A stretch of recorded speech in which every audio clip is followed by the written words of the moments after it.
Good morning and नमस्कार दोस्तों, स्वागत है आप सभी का आपके अपने YouTube channel GK search engine पर। तो दोस्तों आज है 11 जनवरी और 11 जनवरी से रिलेटेड राजस्थान करंट अफेयर्स के जितने भी इम्पोर्टेंट क्वेश्चन हैं उन सभी को हम इस वीडियो में डिस्कस करने वाले हैं। तो पूरा वीडियो बहुत ध्यान से देखना और वीडियो के एंड में मैं आपसे क्वेश्चन भी पूछूंगा जिसका आंसर आप सभी को कमेंट बॉक्स में देना है। कल के वीडियो में मैंने आपसे क्वेश्चन पूछा था जो था हाल ही में 68वीं राष्ट्रीय निशानेबाजी चैंपियनशिप की पदक तालिका में तीसरे स्थान पर कौन सा राज्य रहा है। तो पर राजस्थान है वो इसमें तीसरे स्थान पर रहा है। ए ऑप्शन यहाँ पर बिल्कुल सही था। जिन दोस्तों ने ए ऑप्शन कमेंट बॉक्स में सही जवाब दिया था उनको हार्दिक शुभकामनाएं। तो हरियाणा ने 68वीं राष्ट्रीय निशानेबाजी चैंपियनशिप की पदक तालिका में शीर्ष स्थान हासिल किया है, जबकि महाराष्ट्र और राजस्थान उसके बाद में दूसरे और तीसरे स्थान पर रहे हैं। नई दिल्ली और भोपाल में 36 दिन तक चली इस प्रतियोगिता में 16,500 से ज़्यादा निशानेबाजों ने हिस्सा लिया था, जिसमें हरियाणा ने 31 गोल्ड, 13 रजत और 16 कांस्य पदक जीतकर कुल 60 पदक जीतकर शीर्ष स्थान हासिल किया, जबकि महाराष्ट्र 24 स्वर्ण, 9 रजत और 9 कांस्य पदक के साथ दूसरे स्थान पर। राजस्थान 15 स्वर्ण, 15 रजत और 21 कांस्य पदक के साथ कुल 51 पदक जीतकर तीसरे स्थान पर रहा है। तो चलिए शुरू करते हैं, लेकिन उससे पहले कल के क्वेश्चन का रिवीजन। तो कल के महत्वपूर्ण क्वेश्चन थे मुख्यमंत्री भजन लाल शर्मा द्वारा I start learning management system की शुरुआत राजस्थान में 6 जनवरी 2026 को की गई थी। नेक्स्ट है गन्ने की नई किस्म बिस्मिल जिसे राजस्थान सहित 4 राज्यों में खेती की अनुमति मिली है। इस किस्म का नामकरण स्वतंत्रता सेनानी राम प्रसाद बिस्मिल के नाम पर किया गया। पहले इसे यूपी में ही इसकी खेती की जाती थी। नेक्स्ट है 17 से 19 जनवरी को सवाईमाधोपुर का 263वां स्थापना दिवस बाघ महोत्सव और अमरूद महोत्सव के रूप में मनाया जा रहा है। फिर है कि नो योर आर्मी प्रदर्शनी का उद्घाटन 8 जनवरी को भवानी निकेतन परिसर जयपुर में किया गया, जहां पर सेना दिवस परेड पहली बार सैन्य छावनी से बाहर 15 जनवरी को जयपुर में आयोजित की जा रही है। नेक्स्ट है भारतीय उद्योग व्यापार मंडल का 2 दिवसीय राष्ट्रीय सम्मेलन 10 और 11 जनवरी को जयपुर में होगा। तो चलिए शुरू करते हैं। पहला क्वेश्चन है राजस्थान का विश्व प्रसिद्ध डेजर्ट फेस्टिवल 2026 यानी मरु महोत्सव जैसलमेर में किस थीम पर आयोजित किया जाएगा। तो मरु महोत्सव का आयोजन है वो beats of the Thar theme पर किया जाएगा। बी ऑप्शन यहाँ पर बिल्कुल सही है। आइए जानते हैं इम्पोर्टेंट फैक्ट्स। तो राजस्थान का जो विश्व प्रसिद्ध डेजर्ट फेस्टिवल 2026 जैसलमेर में कला, संस्कृति, लोक संगीत और रोमांच की बहार लेकर आ रहा है। इस बार का जो 47वां आयोजन है, जी हाँ 47वां संस्करण है, इस बार आयोजित किया जाएगा beats of the Thar theme पर आयोजित होगा, जो कि थार की जो रेगिस्तान की पारंपरिक दोनों लोक वाद्य एवं सदियों पुरानी विरासत को दुनिया के सामने पेश करेगा। मरु महोत्सव 30 जनवरी से लेकर 1 फरवरी तक चलेगा, जबकि एक दिन पहले 29 जनवरी को पोखरण में सांस्कृतिक कार्यक्रम भी आयोजित किए जाएंगे। 47 साल पहले शुरू हुए इस फेस्टिवल की अगर बात करें तो जैसलमेर की पर्यटन इंडस्ट्री को मजबूत करने के लिए एक कदम था, जो कि आज माइलस्टोन बन चुका है। नेक्स्ट, नीचे दिए गए कथनों को ध्यान से पढ़िए और सही विकल्प का चयन कीजिए। तो इसमें 3 कथन दिए गए हैं। पहला है कि 69वीं राष्ट्रीय विद्यालय स्तरीय अंडर 14 हैंडबॉल प्रतियोगिता जो कि चित्तौड़गढ़ में आयोजित की गई, जो बिल्कुल सत्य कथन दिया गया है। दूसरा है कि राजस्थान को इसमें जनरल चैंपियनशिप में खिताब प्रदान किया गया, तो ये भी बिल्कुल सत्य कथन है। तीसरा है गोविंद जाट को best player of the tournament मिला है, तो ये भी यहाँ पर सही कथन दिया गया है। तो इसमें ए, बी व सी तीनों ही कथन सत्य दिए गए हैं। डी ऑप्शन यहाँ पर बिल्कुल सही है। आइए जानते हैं इम्पोर्टेंट फैक्ट्स। तो 69वीं राष्ट्रीय विद्यालय स्तरीय अंडर 14 हैंडबॉल प्रतियोगिता जिसका समापन राजस्थान में हुआ था और इसमें जो राजस्थान को जनरल चैंपियनशिप प्रदान किए जाने के साथ समापन हुआ है। देश के विभिन्न राज्यों से आए लगभग 1050 खिलाड़ियों ने प्रतियोगिता में हिस्सा लिया था। चित्तौड़गढ़ में इस प्रतियोगिता का आयोजन है वो 5 से लेकर 10 जनवरी 2026 तक किया गया। राष्ट्रीय टूर्नामेंट के छात्र वर्ग में राजस्थान के गोविंद जाट को best player of the tournament का खिताब प्रदान किया गया, जबकि छात्रा वर्ग में हिमाचल प्रदेश की स्नेहा राजपूत इनको यह सम्मान मिला है। नेक्स्ट, केंद्रीय गृह एवं सहकारिता मंत्री अमित शाह के द्वारा खेलो इंडिया योजना के तहत कितने करोड़ रुपए की लागत से निर्मित इंडोर हॉल का लोकार्पण है वो किया गया है जयपुर में। यहाँ दोस्तों 4 करोड़ रुपए की लागत से इसका निर्माण किया गया है, जिसका लोकार्पण जो गृह मंत्री अमित शाह और सहकारिता मंत्री भी अमित शाह इनके द्वारा किया गया है। आइए जानते हैं इम्पोर्टेंट फैक्ट्स। तो जयपुर में स्थित राजस्थान पुलिस अकादमी परिसर में 9 जनवरी को नव नियुक्ति आरक्षक समारोह का आयोजन किया गया, जहां पर नियुक्ति प्रमाण पत्र भेंट किए गए। कार्यक्रम में केंद्रीय गृह एवं सहकारिता मंत्री अमित शाह मुख्य अतिथि के तौर पर शामिल हुए थे। इस दौरान केंद्रीय गृह मंत्री ने खेलो इंडिया योजना के तहत निर्मित इंडोर हॉल का बटन दबाकर लोकार्पण किया है। करीब 4 करोड़ रुपए की लागत से तैयार इस अत्याधुनिक इंडोर हॉल का उद्देश्य पुलिस प्रशिक्षण के साथ साथ खेल गतिविधियों को बढ़ावा देना है। नेक्स्ट, पिपलोदी स्कूल हादसे में मृत बच्चों की स्मृति में नामित क्षुद्र ग्रह के संबंध में निम्नलिखित कथनों पर विचार कीजिए। तो ये मोस्ट इंपॉर्टेंट क्वेश्चन है आपके आने वाले सभी एग्जाम की दृष्टि से।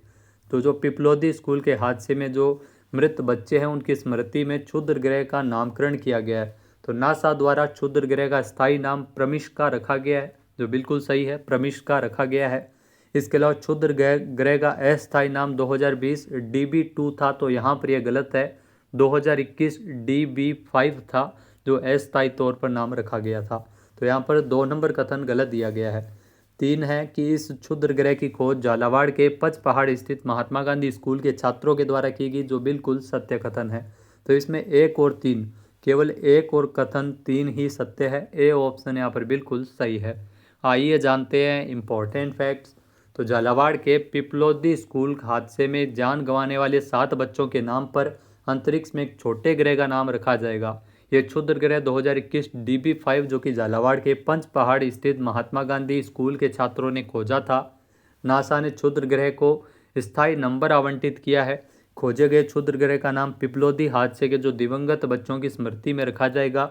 इसका प्रस्तावित नाम प्रमिष्का है, जो कि 7 बच्चों के पायल, प्रियंका, मीना, हरीश, कुंदन, कान्हा और सतीश के नामों की शुरुआती अक्षरों को जोड़कर बनाया गया है। लेक्चरर और राज्य स्ट्रीट सम्मान प्राप्त शिक्षक डॉक्टर दिव्येंदु सेन के मार्गदर्शन में युवा स्कूल वैज्ञानिकों ने साल 2020-21 के दौरान 4 क्षुद्र ग्रहों की खोज की थी। इन्हीं में से एक का नाम इन बच्चों के नाम पर रखा जाएगा। नेक्स्ट, राजस्थान के कितने जिलों में नए स्पेशल पॉक्सो कोर्ट बनाए जाएंगे? तो 8 जिलों में ये पॉक्सो कोर्ट बनेंगे। ए ऑप्शन यहाँ पर बिल्कुल सही है। आइए जानते हैं इम्पोर्टेंट फैक्ट्स।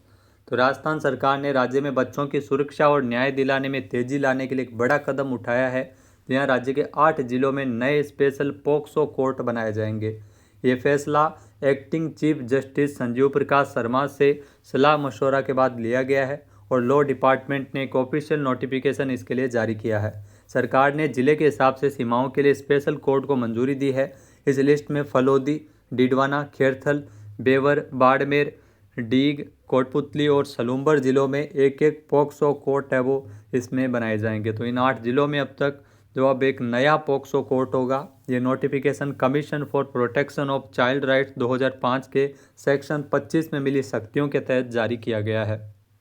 नेक्स्ट है, PM सूर्यघर योजना में सोलर प्लांट लगाने में राजस्थान का देश में कौन सा स्थान है? यहाँ दोस्तों राजस्थान इसमें 5वें स्थान पर है। ए ऑप्शन यहाँ पर बिल्कुल सही है। आइए जानते हैं इम्पोर्टेंट फैक्ट्स। तो सोलर प्लांट लगाने में राजस्थान देश भर में 5वें स्थान पर है। PM सूर्यघर योजना जिसमें सोलर प्लांट लगाने में राजस्थान, गुजरात, महाराष्ट्र, उत्तर प्रदेश और केरल के बाद में 5वें स्थान पर है। राजस्थान में 1.22 लाख प्लांट है वो लगे हैं। राजस्थान का लक्ष्य 5 लाख सोलर प्लांट लगाना है। PM सूर्यघर मुफ्त बिजली योजना जिसकी शुरुआत 15 फरवरी 2024 को हुई थी, जिसका मुख्य उद्देश्य देश के 1 करोड़ घरों पर सोलर पैनल लगवाने के लिए 300 यूनिट तक मुफ्त बिजली प्रदान करना है। राज्य सरकार के द्वारा हर घर पर सोलर पैनल लगाने पर 1000 रुपये प्रति घर अनुदान देगी और ग्राम पंचायत के द्वारा इसमें दिया जाता है और राज्य में 5 लाख घरों का लक्ष्य है। नेक्स्ट अगर बात करें डिप्टी जेलर भर्ती परीक्षा 2025 में पूछे गए करंट अफेयर्स की, तो आइए बात करते हैं। तो सभी उपभोक्ताओं तक शुद्ध खाद्य वस्तुओं की पहुंच सुनिश्चित करने के लिए राजस्थान सरकार ने 15 फरवरी 2024 को कौन सा अभियान शुरू किया था? तो शुद्ध आहार मिलावट पर वार, ये अभियान शुरू किया गया था। बहुत बार ये क्वेश्चन पीछे एग्जाम में पूछा जा चुका है। नेक्स्ट है, एकीकृत स्वच्छ ऊर्जा नीति 2024 का सत्य कथन क्या है? तो देख लीजिए, बैक टू बैक 2 बार इस क्वेश्चन को पूछा गया है एक ही पेपर में। तो एकीकृत स्वच्छ ऊर्जा नीति 2024 जिसमें सत्य कथन पहला दिया गया कि राजस्थान की एकीकृत स्वच्छ ऊर्जा नीति 2024 का लक्ष्य साल 2030 तक 2000 किलो टन प्रति वर्ष हरित हाइड्रोजन उत्पादन करना है। तो पहला कथन सत्य है, वो बिल्कुल सही दिया गया है। फिर दूसरा कथन है कि राजस्थान अक्षय ऊर्जा निगम रेडा जो कि राजस्थान में ऊर्जा संरक्षण एवं ऊर्जा दक्षता कार्यक्रम के लिए कार्यान्वयन एजेंसी है, तो ये भी बिल्कुल सही है। जो नेक्स्ट क्वेश्चन पूछा गया था, राजस्थान की एकीकृत स्वच्छ ऊर्जा नीति 2024, इसके अंतर्गत 2030 तक ग्रीन हाइड्रोजन के उत्पादन का लक्ष्य है, अभी बढ़ा के 2000 किलो टन प्रति वर्ष। नेक्स्ट जो क्वेश्चन पूछे गए थे, राजस्थान लॉजिस्टिक्स पॉलिसी 2025 के प्रावधानों के अंतर्गत राज्य स्तरीय प्रोजेक्ट इवेल्युएशन समिति के सदस्यों की संख्या चेयरमैन सहित कितनी होती है, तो 10 होती है।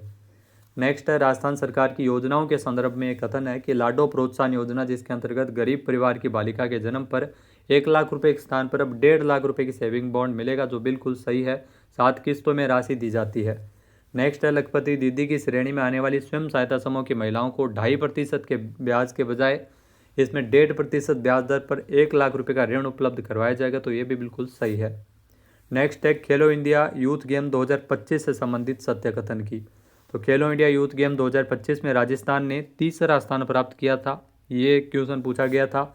और खेलो इंडिया यूथ गेम 2025 में राजस्थान ने 24 गोल्ड, 12 रजत और 24 कांस्य पदक जीते हैं। अब बात करते हैं आज के हमारे क्विज के, जिसका आंसर आप सभी को कमेंट बॉक्स में देना है। तो आज का क्विज है, निम्नलिखित कथन पर विचार कीजिए। तो इसमें आपके लिए 2 कथन दिए गए हैं। पहला है कि मुख्यमंत्री भजन लाल शर्मा ने 8 जनवरी को जयपुर में नो योर आर्मी प्रदर्शनी का उद्घाटन किया। दूसरा है कि सेना दिवस परेड पहली बार सैन्य छावनी की सीमाओं के बाहर जयपुर में आयोजित हो रही है। तो इसमें सत्य कथन का आपको चयन करना है। वीडियो आपको कैसा लगा कमेंट करके जरूर बताइएगा। PDF फाइल आप वीडियो के डिस्क्रिप्शन बॉक्स से डाउनलोड कर सकते हैं। जय हिंद, जय भारत, जय राजस्थान।